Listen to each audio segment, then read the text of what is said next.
Good morning. What a wonderful day, and I just want to start out with thanking all of you for taking this special day to celebrate the accomplishments of UC Davis Student Affairs. This is our first day-to-day conference, and we hope to make this an annual event. It's going to be a day that we pause to recognize all of us in what we've done for our students, for our fellow colleagues, for our faculty, and our community to make UC Davis the excellent community for our students. Today, I want to express from what I had heard, there were many individuals who were really interested in presenting, and I think this is a good indication for the future.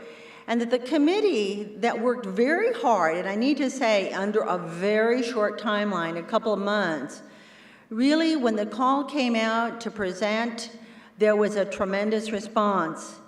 And they were able to put together, and I looked through the list of presentations, a combination of posters and workshops and collaborative discussions that I think we're all going to be really proud about. So one of the things that we want to do today is really try to get to know each other, not who we know, but those of us in this division who we don't know. We want to use this day to really think, gee, is there an opportunity for me to reach out and collaborate and try something different? Maybe learn something new, maybe enhance my capacity to perhaps share an issue or a concern and get that feedback that I need. Maybe it's that troublesome student that keeps coming in and maybe being abrupt and aggressive, or maybe it's that wonderful student who needs that extra help because they can't seem to get that A.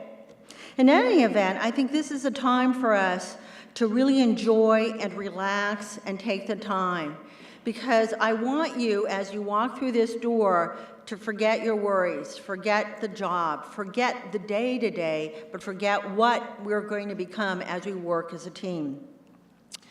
So many times when I'm sitting in MRAC, I oftentimes come across some wonderful activities across the division. Many of these areas come from an idea or concept that trickles up from the staff, whether it's an issue with looking at leadership and training in terms of a programmatic activity in campus rec, or whether it's a strategy to collect data in a way that we can all evaluate ourselves most effectively. I'm always amazed at some of the opportunities that arise when staff think about, gee, you know, if we do this swipe card this way, we can collect interesting information and use it in a way that can really be helpful. Or maybe it's something with counseling, that what we see is a new way to reach out. What's interesting now is that we now have such a diverse student population that in the past we could wait until individuals could come to the door and ask. Now what we're finding, we have a global community of students. We have students from all over the world, from all over California, and now from all over the nation. Each of them with their stories, each of them with their issues, each of them with their successes, each of them with their strengths, and each of them with their weaknesses. And in many instances, we need the help of those talented folks who might be in counseling or in the cultural centers or in other areas like the Student Academic Success Center to help us bridge and make them the successful people we know they'll become. We also now have a multiple challenge with students coming in with different levels of abilities. It's a challenge, but it's also an opportunity. And we have tremendous success with many of the strategies that are being developed through our Disability Center. The recent project looking at using apples in an innovative way to extend innovation in the classroom, that really percolated from staff, not faculty. Why? Because on a day-to-day basis in student affairs, what we see is our staff are the ones that have the touch points. Our staff oftentimes are the first ones to witness the need of the student. So what I want to do today is to thank all of you for the tremendous work you've done. I want you all to enjoy today, to have discussions, to build bridges, to share emails, and perhaps even to begin a new friendship. I also want to begin to say that this event, I hope, will pave the way for future collaborations, things that we're not even going to discuss today, but may be something that pop up for the future. I think we can become a model. I think in every program, we are a model for the nation and for the system. I also want to say how proud I am of all of you, because without you, the leadership team would not be a success. So with that, I want to introduce our first keynote speaker. I think some of you probably know her very well. That's Dr. Janet Gong. And as you all know, she was a strong part of the leadership team under Judy Sakaki. She was also interim vice chancellor and a very key person in directing the Candle program, which I know a number of our own staff are involved in.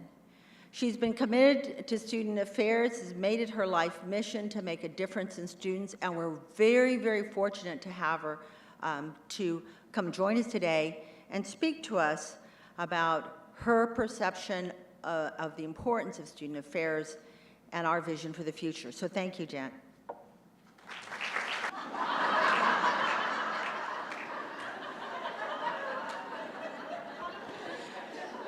We planned that.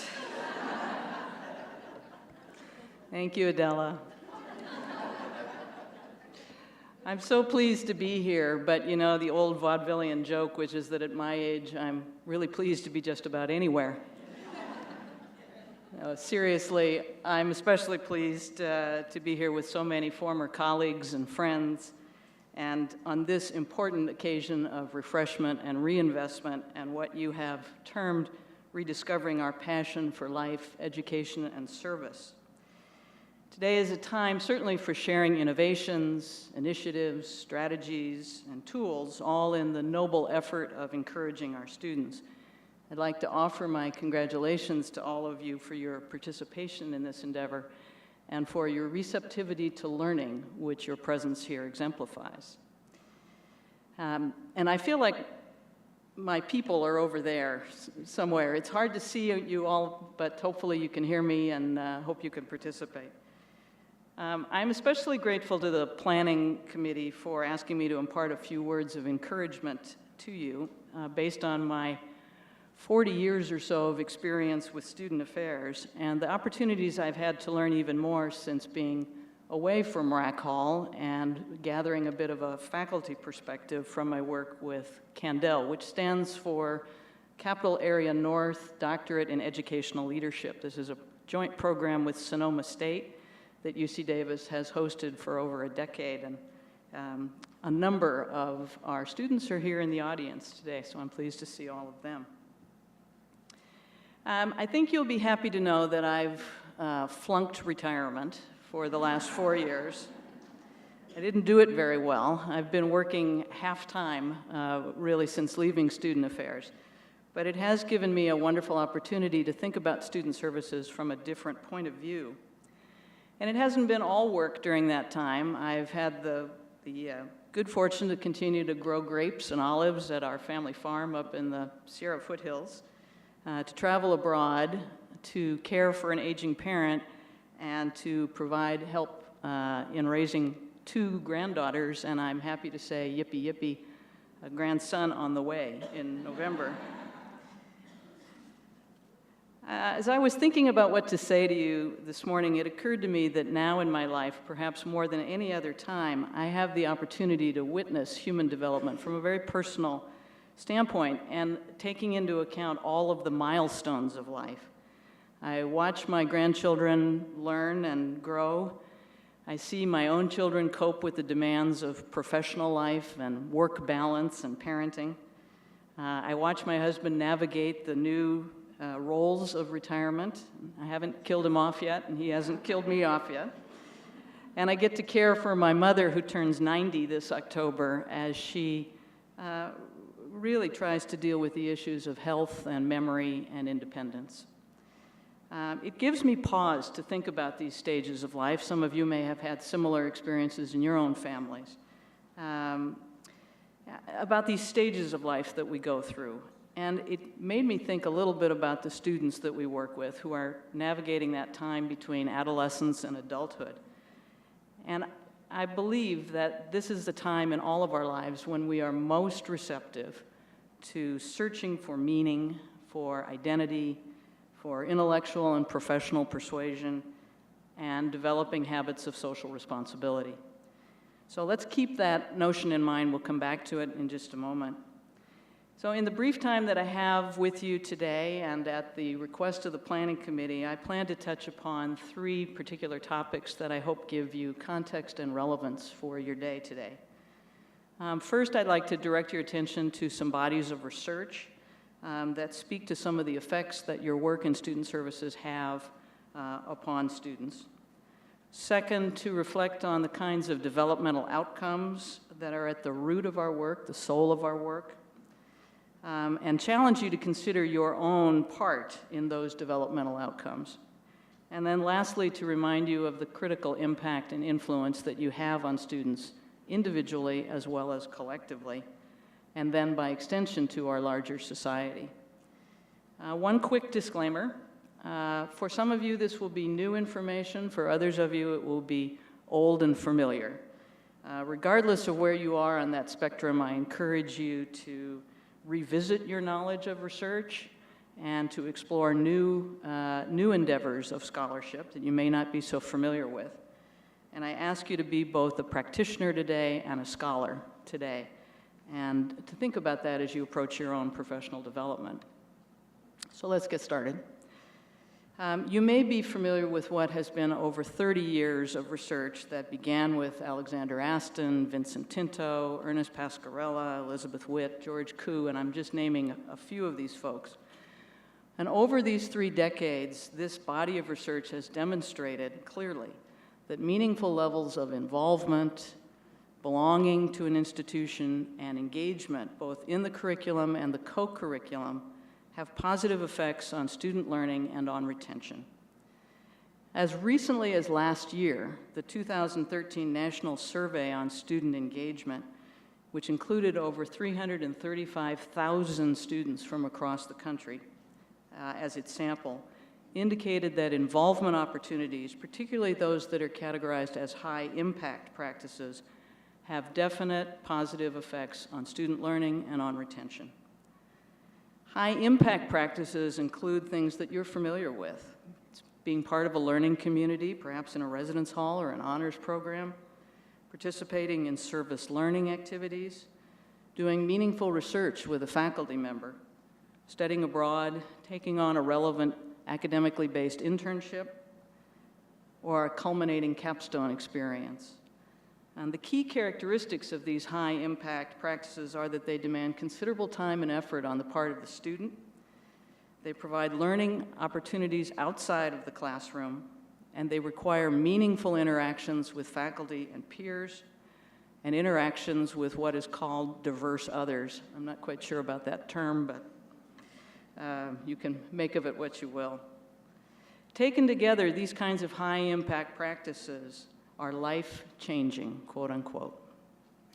So I encourage you throughout today to think about the involvement opportunities that you provide in your programs and services, or the ones that you might provide, or the ones that you'll hear about today. And think about what you might do to structure them as high-impact practices and to be so meaningful as to be life-changing. And then I ask you to think about how you might document and share both your successes and your failures with others, and contribute to the literature about involvement. Another area of research I'd like to mention comes from student development theory, particularly the factors that are part of social and psychological and ethical maturation. Many social psychologists that you're probably familiar with, and they range from Erik Erikson to Lawrence Kohlberg, Carol Gilligan, Vivian Cass, William Cross, many others, and more recent folks such as Ruth Ann Josselson, Stephen Quintana, and David and Daryl Sue have created models that speak to human development, self-esteem, cultural awareness, and identity development. Many use the concept of what's called stage development. That is, as a framework, they theorize that the maturation of the individual occurs in stages throughout life, whether those are chronological stages or developmental stages, and that they're often spurred on by some kind of significant event or conflict. Many posit that it's the navigation, the surmounting, and the meaning-making of that conflict that allows the individual to move to the next level of maturation, self-realization, self-actualization. Some conflict is natural and inherent in life. I see it as I watch my granddaughters learn to walk or learn to ride a bike, or right now, start kindergarten. But particularly in the latter stages of adolescence, and that's up to about the age of 25 or so, conflict can be more of an intellectual or a social creation. So those are things like having to make decisions independently, on your own, for perhaps the first time. And these are significant decisions about what to study or what relationship to cultivate. It might be responding to peer pressure. It might be managing cultural or family conflict, or reasoning through difficult personal choices about behavior, like whether to participate in a volatile protest, or how to navigate issues of academic integrity. These conflicts, and they're the ones that you facilitate almost every day in your work, are the proverbial teachable moment. It's that time when the individual is learning and becoming and trying to move to these different stages of development. Your ability to be empathetic during these teachable moments and to be the person that helps afford meaning-making out of conflict can also contribute substantially to personal development and be life-changing. Again, I'd like you to consider how you prompt, support, or care for the individual during these teachable moments. What might you do to ensure that conflict is viewed as positive and an opportunity for personal development? What can you do every day to help our students make meaning of their experiences, debrief their experiences, say to them, what might you have done differently? What did you learn? Where do you go from here? The meaning-making becomes so essential to developmental growth in our students. So I'm going to pick one last area of research. You can say, oh, good, blessedly. But it really does speak to the significance of your work. And it's best represented perhaps by Arthur Chickering and Linda Reiser in their more recent works, and particularly by Nancy Schlossberg, who you may have heard of. And it addresses the concepts of marginalization and mattering, two polar opposites. And these concepts are important both in student development and in the development of community. Schlossberg's concept of mattering refers to the individual feeling that he or she counts and makes a difference. Mattering is the experience of others depending on us, being interested in our welfare and being concerned with our fate. The experience of marginality obviously results in the opposite outcomes, the feelings of not fitting in, not being needed, not being accepted, not being safe, being isolated. Schlossberg noted that when college students believe that they matter to others, their feelings of marginality diminish. They succeed in a multitude of ways when they perceive they're appreciated by others and when they receive affirmation for their thinking or their activity. These constructs have been borne out in more recent research. As recently as 2007, there are two studies, one that deals with first-year students and the diminishment of academic stress, with mattering as a factor in that. And the other deals with the relationship of mattering to issues of self-compassion, particularly in mental and physical health. Elements of this area of research also indicate that it can be as little as a single adult voice that can create a sense of mattering, of significance, of affirmation. It is empathy and authentic interest that contributes to mattering. Again, you have opportunities for that almost on a daily basis with the students that you work with. So once more, I ask you to consider how might you be that adult voice of mattering, of empathy, authentic listening, or even tough love that signals mattering to the students that we work with. Despite the many societal hurdles of oppression and inequity, how might we create communities of care, communities of support, communities of mattering that help our students move to a sense of true self-esteem and acceptance, and perhaps even advocacy. So taken together, these areas of research and many more that I haven't mentioned this morning parallel my own many years of experience and lead me to conclude that our work has enormous potential to impact and influence the individual, our community, and the world around us. So in that spirit, I want to turn to developmental outcomes, and I've put together a sort of top 10 list of my favorites. You might have many of your own, and I'll use a little bit of a mantra for each one of these. Perhaps you can follow along. Maybe we'll have a conference theme by the time we're done, or a camp song or something like that. So it begins with, we have the opportunity to. And these are outcomes. We have the opportunity to influence, impact, move the cheese just a little bit in some of these outcomes. So we have the opportunity, number one, to foster the intellectual and creative development of the individual, and as a byproduct, support individual persistence, retention, and graduation. Number two, we have the opportunities to support the individual's cultivation of autonomy and independence and intimacy in relationships. Number three, we have the opportunity to assist the individual in gaining knowledge of, respect for, and authentic engagement with others, and to be invested in the benefits of including diverse cultural experiences and worldviews in our own perspectives. Number four, we have the opportunity to support our students in making informed choices about their own health and wellness. Number five, we have the opportunity to help them clarify their values and their sense of ethics and their commitment to social responsibility and social justice.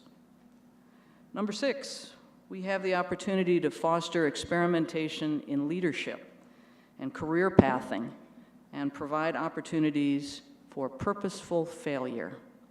When else in your life do you get to fail and not have enormous consequences associated with that failure? Only if we make meaning of that failure. Number seven, we have the opportunity to help our students find their own voice in the expression of their individual beliefs and development of their own identities. Number eight, we have the opportunity to clarify and reinforce cultural self-awareness and consciousness, both for the individual and for the larger community.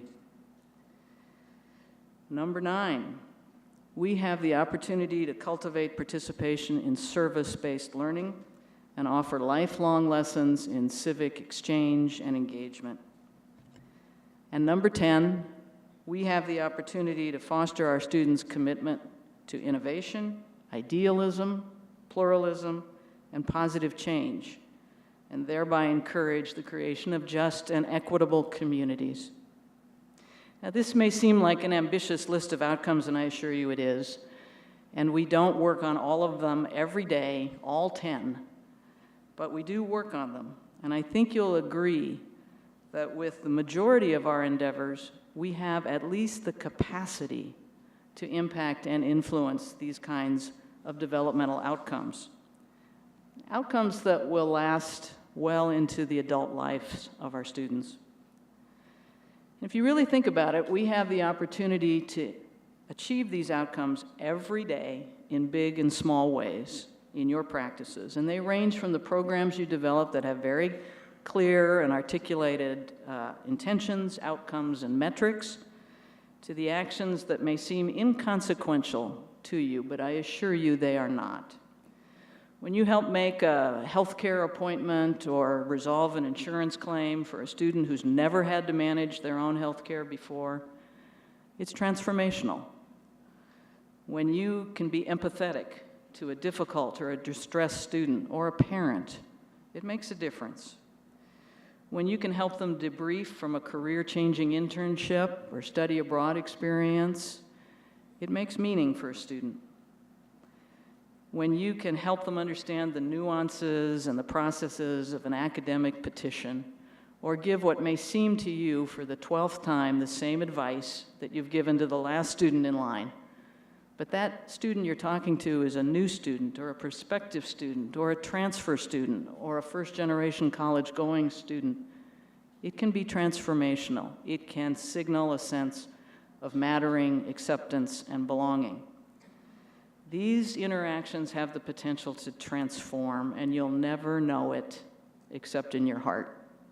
That you've done good work today, that you've helped someone else succeed today, someone else feel a part of this community, someone else develop a sense of self-esteem.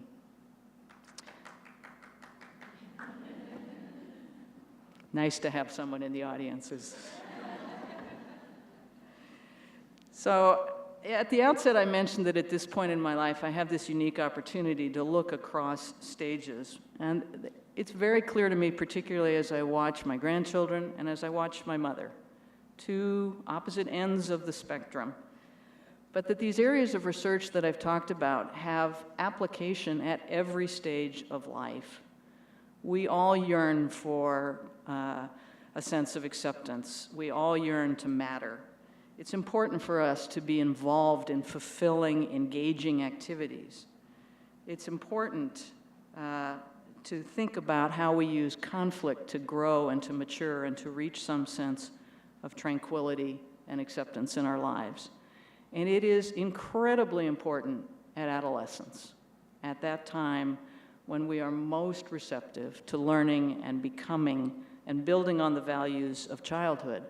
And it's really important as we navigate those sobering difficulties between childhood and adulthood. So clearly, you have a lot of challenges to deal with, and I know you're dealing with the forever concerns of resource constraints, of enrollment growth, of technological change and the pace of the work, changing politics, changing policies, changing practices, all of those kinds of things. And they're important considerations in your work, and they have to be managed, and they have to be acknowledged, and they have to be considered in your everyday work. But I want you to think that those kinds of challenges are temporal obstacles to be conquered. They're hurdles to be crossed, but they aren't the finish line. They're not the soul of our work. And it's important to remember every day the soul of our work, why you got into this profession, why you stay in this profession, why you've built a career out of this profession. Those kinds of challenges, those everyday annoyances and difficulties and the things that keep you up at night are not the prizes that we strive for. I hope that as you learn from each other today, you'll keep these developmental experiences and outcomes, these prizes that we strive for, the soul of our work, that you'll keep them foremost in your mind.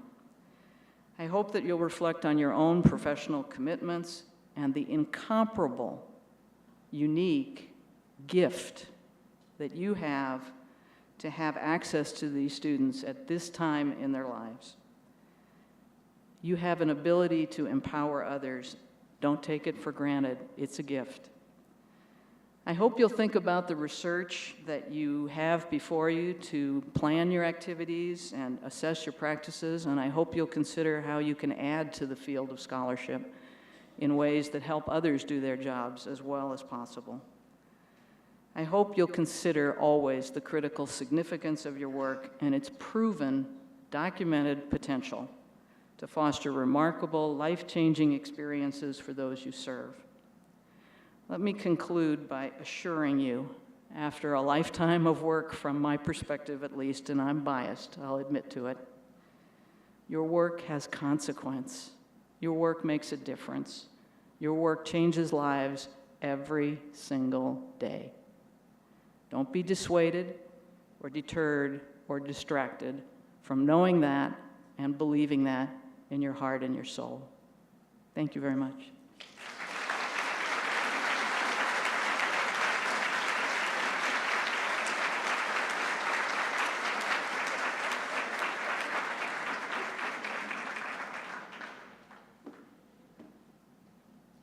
I wanted to thank Jan for her wonderful presentation, and I think it starts out a very important theme for us that I think we all need to recognize, and that is the concept of mattering. I think we're walking into this room with our ideas and what we do and how we've been effective in maybe broader ways. But indeed, I think the real issue is that human touch is so key in making those decisions. When I was an undergraduate student at Berkeley many, many years ago, I remember it was a simple comment of a very key role model when I was at Berkeley that said, I had the capacity to do doctoral work that made the difference in me graduating and thinking about making the application and recognizing then that I had the potential.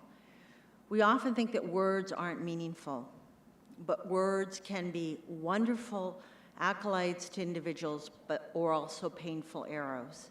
So as we walk out today, let's remember all those elements that have made it important for us in our own personal lives.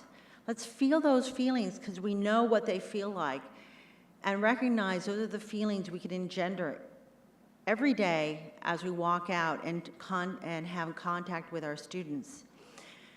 I also want to ask Jan, because I thought that was a wonderful presentation, if we can have a copy of it, because I think a number of people here would be interested in having that for their own reference. Am I correct? Yes. So I'm going to ask Brittany to get a copy, and we will send it out to all of you so that you can have it to look at and to use as a reference. Because also, I think I want all of you to also remember that as we move forward, we're also creating a pipeline within student affairs. And these words of wisdom are not words of wisdom that aren't going to have longevity.